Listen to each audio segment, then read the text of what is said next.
I am finally starting to fall into a rhythm here.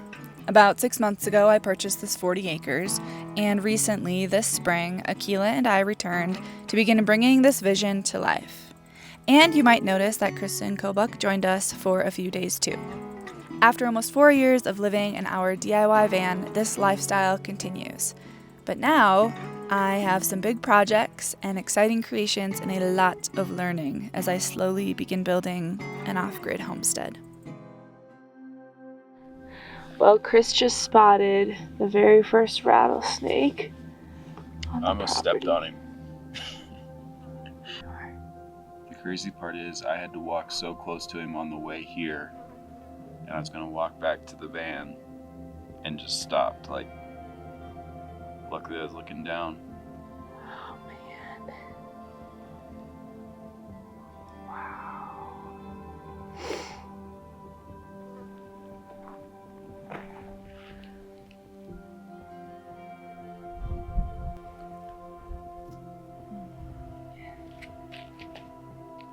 Good job, buddy.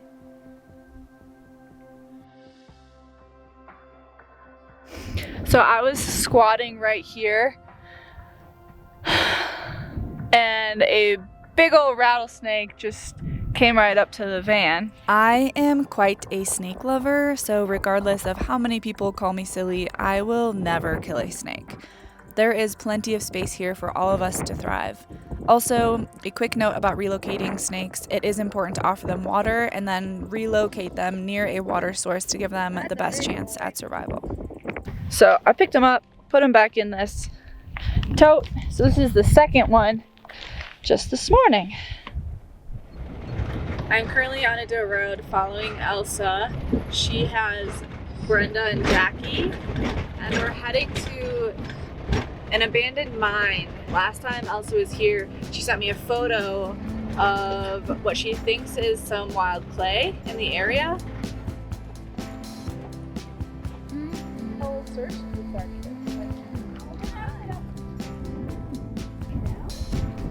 Take me to the ruins, aquifers and streams. I thought maybe those were.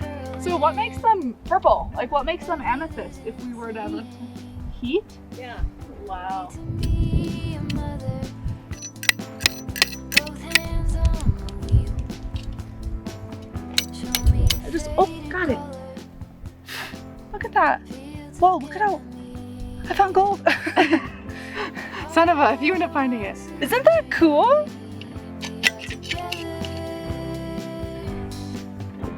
you could call it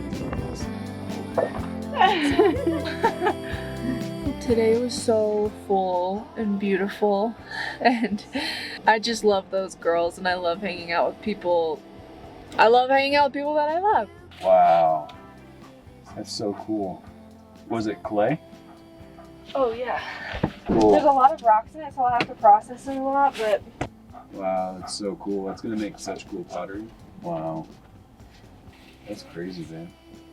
I mean they're dirty right now, but those would be so cool when they're cleaned up.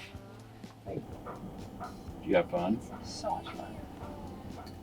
My crystals are really dirty, so I'm gonna clean them and see what they actually look like. Also, rattlesnake update. I don't know, I might have to like scrub these. Oh, there's a hole in my bag. Shh. There's many holes in this bag. Okay. Oh my gosh, these are so pretty. Look at this. It's like auburn. Can you see that? Can you see it's like auburn on top? Wow. My nails are really ugly. Sorry about that. I don't really care though. Whoa, this one's really big. Oh my god, this is so fun. Whoa, look at this one. Wow. This one is super cool too. Okay, I'm having so much fun with these crystals. Quick rattlesnake update. So at this moment of filming this, those rattlesnakes were found close to 3 weeks ago. and I was stressing out. Akila and I have spent so much time in the desert, but never have I experienced a rattlesnake, 2 rattlesnakes within like 10 feet of the van. Akila and I have always seen them like out in the wilderness, but I've always seen them before she has. Well, that is still the case. She has yet to walk up on a rattlesnake before I notice it. Anyway, super stressed out. For like a full week after that, I would not let the dogs leave the van until I like scoped out the area. I would just every morning walk around with my little rattlesnake pinchers. And then I also became a part of the National Snake Bite Support Group on Facebook, which is a phenomenal group with phenomenal information. And I learned a few things. Really, the only suggested cure if bitten by a rattlesnake is anti-venom, IV fluids. A lot of people say to do Benadryl. I learned that Benadryl is actually not recommended by professionals because Benadryl reduces swelling due to histamine response. But the massive swelling that rattlesnakes cause are due to massive tissue damage rather than histamine. So Benadryl won't do much. In fact, depending on what they need later for their treatment, it could not be good for them. So I won't be doing that. And basically what I have done is looked up rattlesnake avoidance training, and then I have a veterinary clinic in my phone, and which is the closest one to me that has anti-venom. So as I've been learning and looking at this group, it seems as though often the scariest part about a rattlesnake bite is if Akila or Kobuk were to be bit in an area that would cause swelling in the throat. So it's like blockage of airway, which is kind of the scariest thing. Yeah, since that rattlesnake, there has not been a single one that neither Chris or I have found. And I have looked.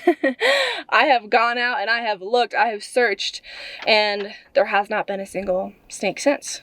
Just like any other animal, typically animals don't want to be around humans. Like, we're making a lot of noise here. I am working with power tools throughout the day. We're coming in and out of the driveway, running errands, going to get lumber, whatever it is, you know. Oh, this one's really cool because it has like this little guy coming off of it. Whoa. Isn't that so cool? Got a little spike off there. Oh. I think that they've realized that they don't really want to be here. And luckily our dogs tend to stay very close to us. So they're not just like wandering the property, which is good. But yeah, so I was very, very stressed out. I've eased my stress since then just through my own research and understanding and having like a plan of action and working on the rattlesnake training stuff. So that's where we're at with that. Okay. I'm gonna wash them one more time. I've got a full truck. It's us two and Kobe's. I am about to learn a really cool skill. Chris is currently working up top on the driveway. He is spreading the gravel that I had delivered in order to make the driveway accessible for his bus. My wonderful neighbor offered to teach me how to mill my own wood. This first day was almost purely dedicated to talking about safety so that I had a really good understanding of what to look out for and be diligent of before actually using his wood mill myself. Just do it, babe. It looks really good. So I really want to move this cistern down on the lower part of the property.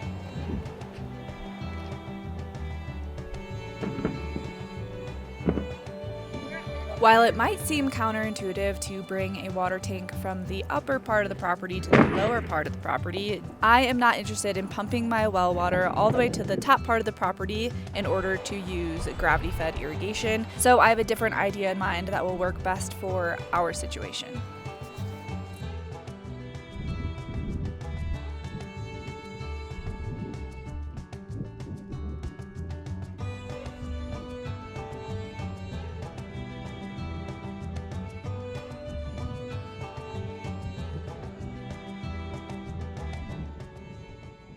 It is so windy, and I really don't want to do this right now, but it's gonna feel so good when I get this platform finished.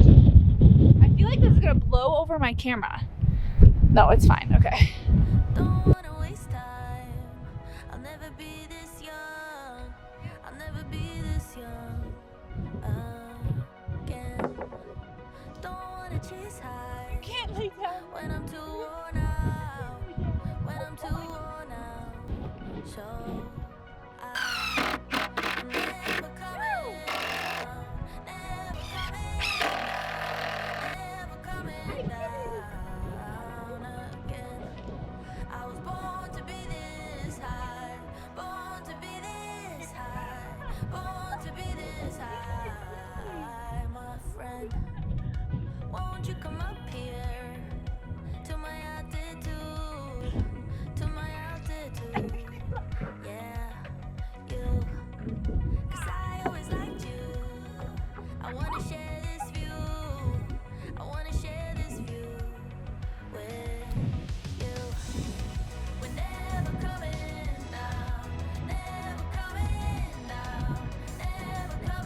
I'm on my final 2 boards. Feels so good. I'm almost done. I'm deciding to put my camera back up. Maybe I didn't learn my lesson, but I think it should be okay. Please don't fall over. Oh shit. Oh shit. Wind. Whoa. No.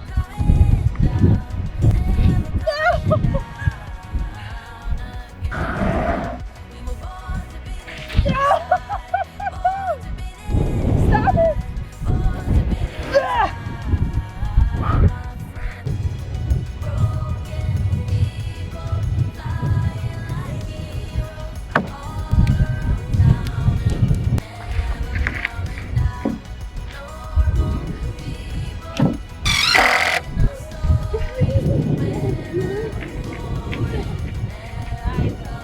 Thank you. Thank you. Watch out. This is flying everywhere. My floor is complete. I am so happy. This is the first like shed foundation thing that I've ever built. I know that there are a few things I could have done differently. Believe me, I know, but this is what I decided and I love it and it's really sturdy and it's gonna work great. This is gonna be the cutest little art studio ever. Holy shit, that is so windy. Oh God, the wind is crazy. She's completely resting her head in my... You are so funny. So my plans have been evolving. I knew this was gonna happen. So I'm really excited about this shed. And originally it was going to be something that was temporary, where I would use it for pottery and art and things of that nature, and then make a real pottery studio down the line that would turn into a garden shed. That's not happening anymore. I love this thing. When I start building with my hands and creating things and like visions come to life, they aren't just these like arbitrary buildings. I just become so attached. I have a really cool idea for the siding, but before any of that, I need to learn how to build walls, because I've never done that before. And I want to just quickly remind you, if you want to learn something or do something, you can. I never went to school for anything that basically helps me in anything I do today. Most of the things that I do, including the building stuff, I just learned from YouTube, and I just kind of suffer through not knowing. I suffer through making mistakes. I sometimes use the wrong materials or do really stupid things, and that's also the beauty of it. That is learning. If you don't know how to do something, you can still just do it. If I wanted this to be really professional and done perfectly and correctly, then I would have just bought a pre-made shed or paid somebody to do it. And instead, it's gonna have a lot of character, it's gonna have some mistakes, and it's gonna be everything I want it to be. It is 7:30. I have not eaten dinner yet. Obviously she hasn't either because she's making a big fuss about it.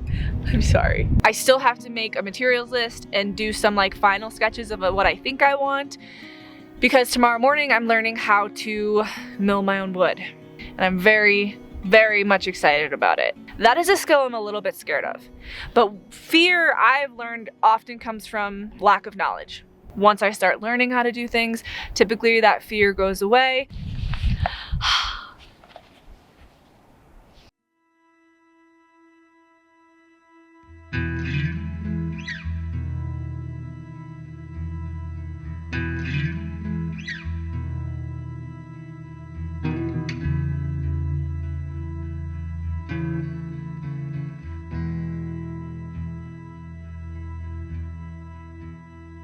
Load up, Kobe's. Keela, go ahead. Keela, you can do it. Come on. Do you want help? Come on. Ready? 1, 2, 3. Why is she so... freaking funny.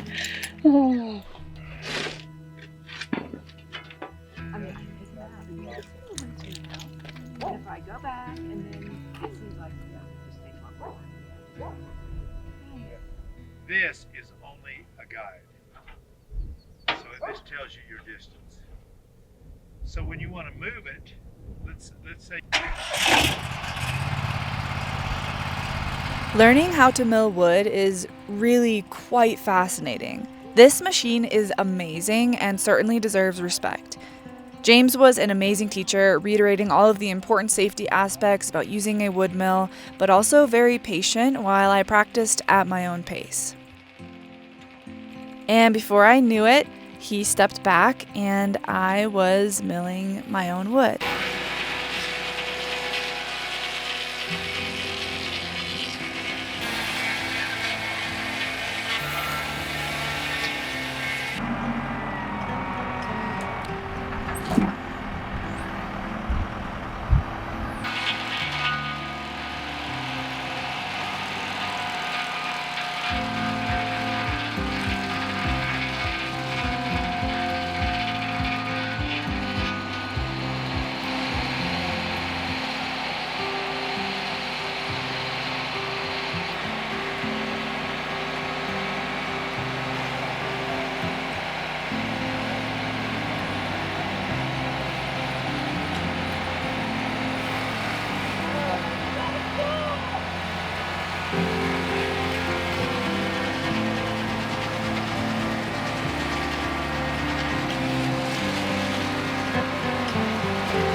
So we started, I practiced making 2x4s and James showed me, because you can mill them 2x4 or 2x4. So we did both of those and then he's like, what do you want to do next? And I was like, I want a big slab because it was such a beautiful log. We actually did 2 slabs and I am just like so excited that I get to learn this incredible skill. Right now, I don't feel 100% comfortable doing it all by myself.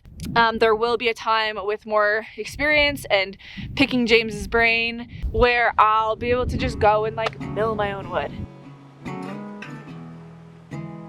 I find so much beauty in creation and working with my hands and learning how to do every little step of a project myself.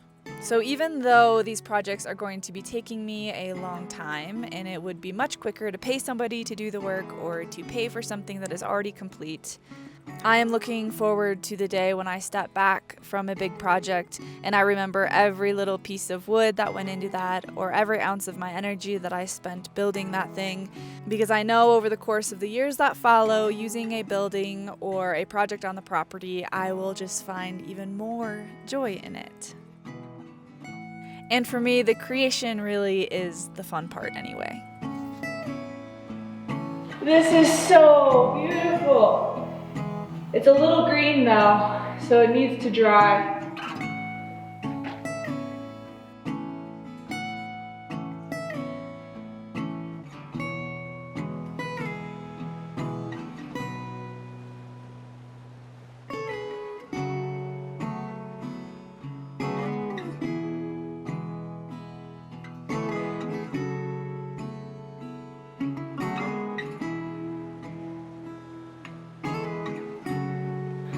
It's almost 1 o'clock.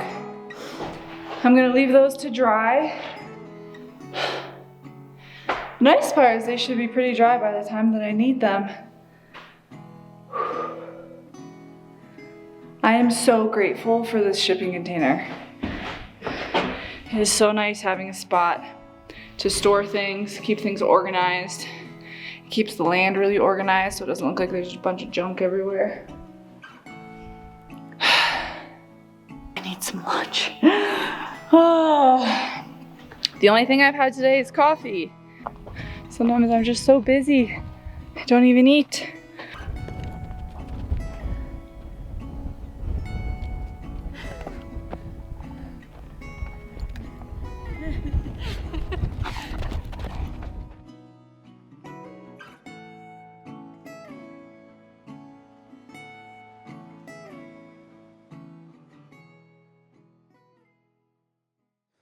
we wake,